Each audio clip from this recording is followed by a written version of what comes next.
Hi, we're going to continue our conversation by talking about key motivation techniques. So the first one that we're going to talk about is management by objective, or otherwise known as MBO. This is a motivation process in which managers and employees collaborate in setting goals. The primary purpose of MBO is to clarify the roles that employees are expected to play in reaching the organization's goals. MBO increases employee motivation by empowering them with an active role in goal setting and performance evaluation. Most MBO programs consist of 5 steps. The first step is to secure the acceptance of top management. Next, top management and other parties must establish preliminary goals that reflect the firm's mission and strategy. In the third step, the manager and the employee establish goals together and decide what resources the employee will need to accomplish these goals. Fourth, the manager and the employee meet periodically to review each of the employee's goals' progress. And fifth, the goals are actually evaluated. Like many other methods, MBO has its advantages and disadvantages. MBO motivates employees by involving them in the MBO process. It improves communication and makes employees feel that they are an important part of the organization. However, MBO must have the support of top management. It can result in a lot of paperwork, and managers may not like to work out goals with their subordinates. Job enrichment is an attempt to provide workers with a variety of tasks. It gives them some responsibility for and control over their jobs. Job enlargement, which means expanding a worker's assignments to include additional but similar tasks, can lead to job enrichment for employees. Job design is the type of job enrichment in which work is restructured in ways that cultivate the worker-job match. So you find out as a manager what your employees are good at doing, where their talents lie, and you actually create the job around those talents. Other motivation techniques include behavior modification, and this is a systematic program of reinforcement to encourage desirable behavior. Specific steps include the following. This technique begins with identifying and measuring a target behavior, the behavior that is to be changed. Next, managers provide positive reinforcement in the form of a reward when the employee exhibits the desired behavior. Finally, levels of the target behavior are measured again to determine whether the desired changes have actually been achieved. Flexible scheduling options include flex time, and this is a system which employees can choose their own work hours with certain limits set by the employer. Typically, the firm establishes 2 bands of time: core time, when all employees must be at work, and flexible time, and this is the time that employees may choose whether to be at work or not. The only condition is that every employee must work a total of 8 hours each day. However, 2 common problems associated with using flex time are: supervisors sometimes find their jobs complicated by having employees who are coming and going at different times during the day, and employees without flex time sometimes resent coworkers who actually have it. Part-time work is permanent employment in which employees work less than the standard work week. Job sharing is an arrangement whereby 2 people share 1 full-time position. Job sharing combines the security of a full-time position with the flexibility of a part-time one. For firms, job sharing provides an opportunity to attract highly skilled employees who are not available on a full-time basis. Job sharing is difficult if tasks are not easily divisible, or if 2 people don't work well or communicate well with each other. Telecommuting. A growing number of companies allow telecommuting, and from what most of us have seen within our own workspace, COVID kind of demanded telecommuting for a while, if it's not still demanding it. So this is working at home for all the time or a portion of the work week. In addition to increased productivity, companies that allow occasional telecommuting have lower real estate and travel expenses, improved morale, and the flexibility to access larger labor pools. It also reduces the fossil fuel emissions from putting fewer cars on the road.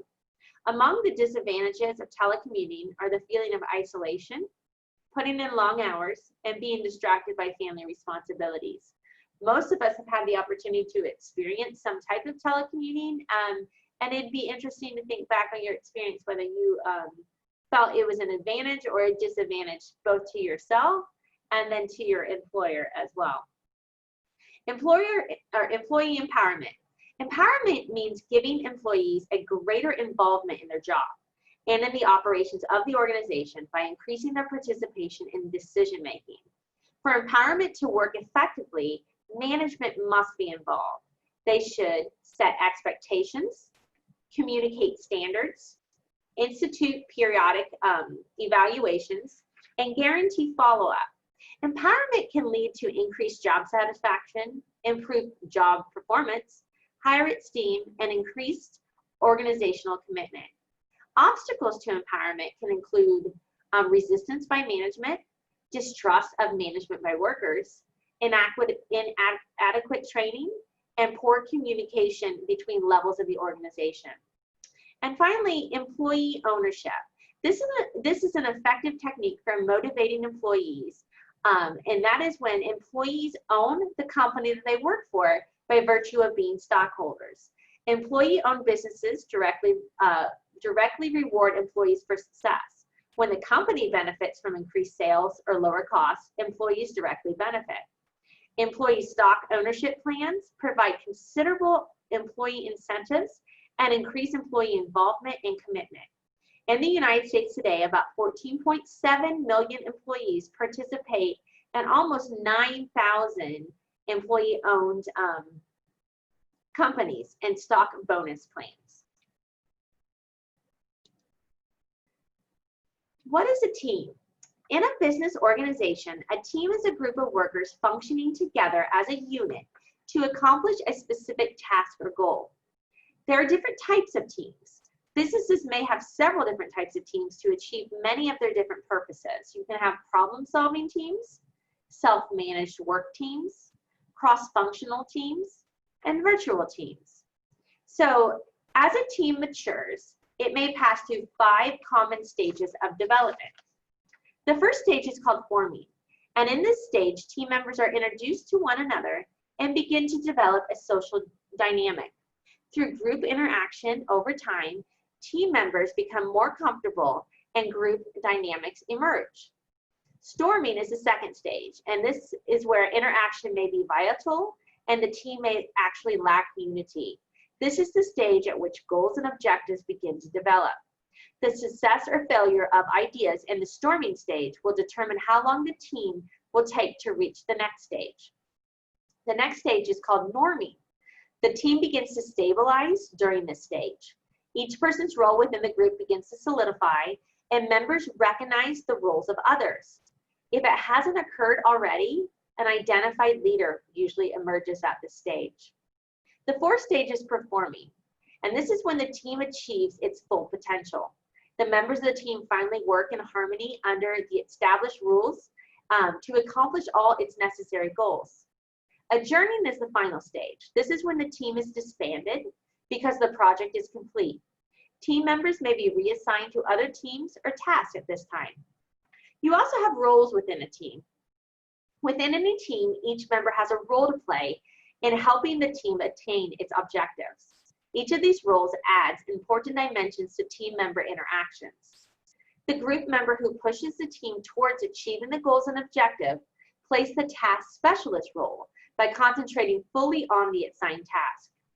The socio-emotional role is played by the individual who supports and encourages the emotional needs of other team members. Some team members play a dual role, which is a combination of the socio-emotional and the task specialist role. The non-participant role behavior is characterized by a person who does not contribute to accomplishing the task and does not provide favorable input with respect to team members' socio-emotional needs. Team cohesiveness is affected by different factors, internal and external to the team. The ideal team size is generally 5 to 7 people. Anything larger and the relationship development becomes too complicated. Anything smaller and the group may be exclusively burdened and tasks may not get completed. One of the most reliable ways to build cohesiveness within a team is through competition with other teams. A favorable appraisal from an outsider may strengthen team cohesiveness. Teams are often more successful when goals have been agreed upon beforehand. And frequent interaction also builds team cohesiveness. On the opposite spectrum of cohesiveness, you're also going to run into team conflict. Conflict occurs when disagreement arises between two or more team members. If handled properly, conflict can actually improve a team. However, if conflict turns hostile and affects the work environment, then steps must be taken to arrive at a compromise. Conflicts must be acknowledged before it can be dealt with or used in a constructive manner. And ignoring conflicts may cause it to simmer or grow, actually disrupting team progress. The benefits and limitations of teams may include teamwork can actually be key to reducing turnover and cost and increasing productivity, customer service, and product quality. There is also evidence that working in teams leads to higher levels of job satisfaction among employees and a harmonious work environment. However, the process of organizing teams can be stressful and time-consuming, and there is no guarantee that the team will develop effectively. If a team lacks cohesiveness and is unable to resolve a conflict, the company may actually experience lower productivity. So those are a few of our key motivating techniques. I hope that as you go forward within the next week that you look to see if any of those are actually utilized in your workplace or in your social circles.